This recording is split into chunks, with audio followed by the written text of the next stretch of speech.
7 قسم کے لوگ وہ ہیں جو کہ جن کو اللہ تعالیٰ کا عرش کا سایہ نصیب ہوگا. اور آپ ان 7 کو دیکھ لیں, تمام کے تمام میں جو ایک کور ہے وہ مراقبہ نفس ہے کہ وہ اللہ دیکھ رہا ہے. جسٹ رولر, امام عادل, اس کے پاس اتھارٹی ہے, وہ جس مرضی کو جیل میں ڈالے, جس مرضی پہ ظلم زیادتی کرے, اسے پوچھنے والا کون ہے؟ بٹ ہی نوز کہ میں یہاں تو کر لوں گا, یہاں تو میں تھوڑا ورلڈلی بینیفٹ لے لوں گا, بٹ میرا اللہ مجھے دیکھ رہا ہے, میں اللہ کو کیا جواب دوں گا؟ اس لیے اللہ تعالیٰ اس کو عرش کا سایہ نصیب کریں گے. دوسرا, شاب نشأ فی عبادت اللہ, وہ ینگ لڑکا جو کہ اللہ کی عبادت میں اس نے جوانی گزار دی اپنی. وہ جوانی میں عبادت کیوں کرتا ہے اور وہ پارٹیز یا ڈرگز یا زنا یا گناہ کام کیوں نہیں کرتا؟ کیونکہ اس کو پتہ ہے میرا رب مجھے دیکھ رہا ہے, میرا رب میرے قریب ہے. وہ معکم اینما کنتم, تم جہاں بھی ہو تمہارے ساتھ ہے.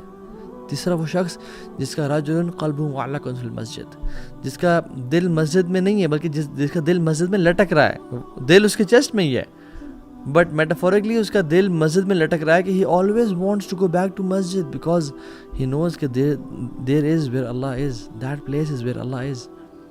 فورتھ چیز, رجل تحاب فی اللہ اجتمع علیہ و تفرق علیہ, جو 2 لوگ آپس میں اللہ کی رضا کے لیے ملتے ہیں, اللہ کی رضا کے لیے اکٹھے ہوتے ہیں اور اللہ کی رضا کے لیے جدا ہوتے ہیں.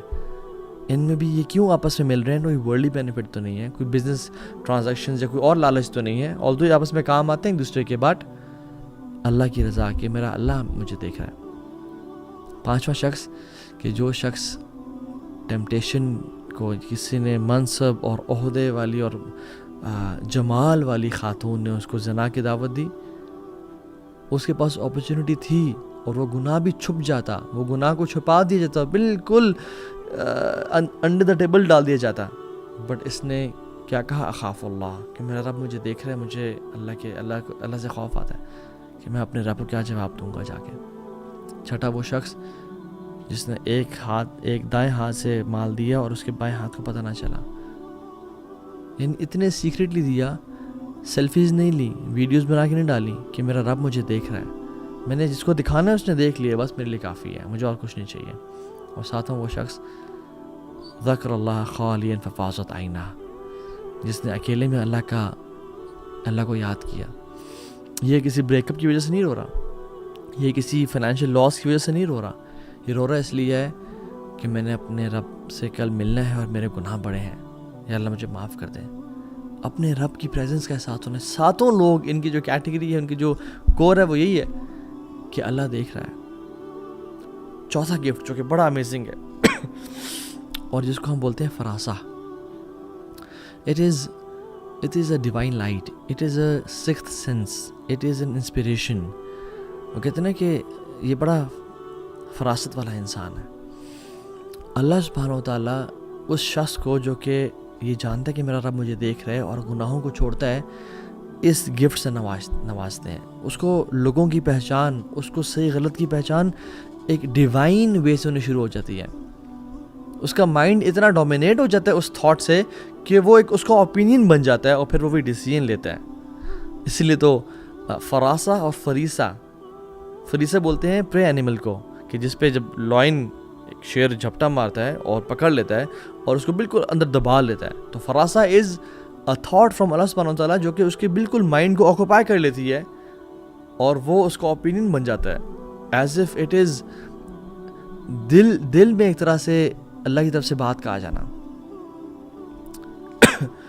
امام ابن قیم الجوزی رحمہ اللہ مدارج السالکین میں یہ واقعہ لے کے آئے ہیں کہ عثمان بن عفان رضی اللہ تعالیٰ عنہ مسجد میں بیٹھے ہوئے تھے اور ایک صحابی رسول داخل ہوئے.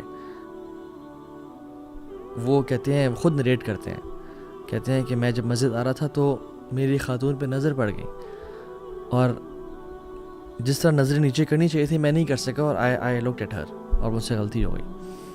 تو جب میں مسجد میں آیا تو عثمان بن عفان نے مجھے غور سے دیکھا اور پھر لوگوں میں ایک اعلان کیا اور کہا کہ تم میں سے کوئی شخص ایسا کیوں کرتا ہے کہ وہ مسجد میں آ رہا ہے اور اس کے آنکھوں کے گرد زنا کے دھبے ہیں. تو وہ شخص بڑا حیران ہوئے اور ان صحابی نے کہا اوحی بعد رسول اللہ صلی اللہ علیہ وسلم، کیا اللہ کے نبی کے بعد بھی وہی نازل ہو رہی ہے؟ تو عثمان بن عفان نے کہا نہیں، یہ فراسہ ہے جو اللہ تعالیٰ اپنے بندے کو دیتا ہے. یعنی عثمان بن عفان knew کہ this person has done something wrong. اور ہم دیکھتے ہیں کہ عثمان بن عفان میں کوالٹی کیا تھی، اتنے حیات تھی اللہ تعالیٰ سے، اللہ تعالیٰ کا کی پریزنس کا اتنا اندازہ تھا کہ آسمان کے فرشتے ان سے حیا کرتے تھے، تو رسول اللہ صلی اللہ علیہ وسلم بھی عثمان بن عفان سے حیا کرنے شروع ہو گئے. اور جب اللہ کے نبی صلی اللہ علیہ وسلم بیٹھے ہوئے تھے، ابو بکر آئے، عمر آئے، تو اللہ کے نبی نے اپنی پنڈلی کو کور نہیں کیا، لیکن جب عثمان آئے تو سیدھا ہو کے بیٹھ گیا اور پنڈلی کو کور کر لیا. تو جب پوچھا گیا تو کہتے ہیں اللہ استحی من رجل تستحی من الملائکہ، کہ میں ایسے انسان سے حیا نہ کروں جس سے اللہ کے ملائکہ حیا کرتے ہیں. اور وہ کیوں تھا، وہ فراست کیسے ہے عثمان بن عفان میں؟ Because he had this shines from Allah سبحانہ و تعالیٰ، کہ میرا رب مجھے دیکھ رہا ہے، میں کوئی ایسا کام نہ کروں جو اس کو ڈسپلیزنگ ہو. اور یاد رکھیں جنرلی جو فراسہ ہوتی ہے، بصیرت ہوتی ہے، وہ مراقبہ سے آتی ہے، لیکن اسپیسیفکلی بصیرت کا آنا آنکھوں کے نیچے کرنے سے بھی ہے، بڑا تعلق ہے اس کا.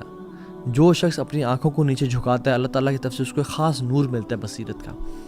اور یہی تو وجہ ہے کہ اللہ سبحانہ وتعالیٰ نے جو آنکھوں کو جھکانے کا حکم ہے وہ سورہ نور میں دیا ہے. سورہ نور، قل للمؤمنین یغضوا من ابصارہم ویحفظوا فروجہم ذلک ازکی لہم ان اللہ خبیر بما یصنعون، کہ مومنوں کو کہہ دیں کہ اپنی نظروں کو نیچے رکھیں اور اپنے شرمگاہوں کی حفاظت کریں. کیوں؟ اس کی وجہ یعنی اللہ کی طرف سے ایک تو آرڈر ہے، دوسرا سورہ نور میں آنے کی وجہ کہ اللہ تعالیٰ اس کو نور عطا کریں گے. اور کچھ ہی آیات بعد اللہ تعالیٰ کہتے ہیں اللہ نور السماوات والارض. جو شخص اپنی نگاہوں کو نیچے کرے گا، you will be gifted with some light from Allah subhanahu wa ta'ala, and which is farasa and basirat.